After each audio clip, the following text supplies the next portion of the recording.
Hello everyone. Today we are going to talk about rethrowing an exception, part of programming in C++ course. Rethrowing an exception means throwing the same exception again, typically after catching and processing it.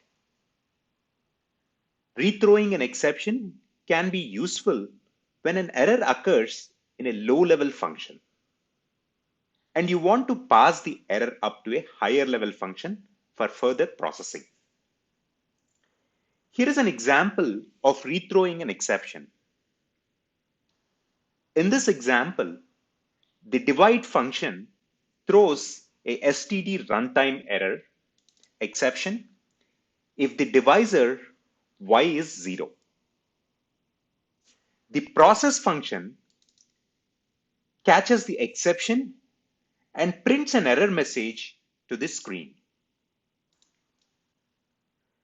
The throw statement in the catch block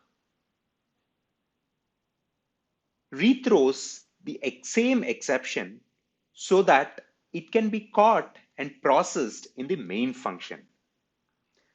This way, the error information is propagated up the call stack until it is handled by a higher level function that has the necessary error handling logic.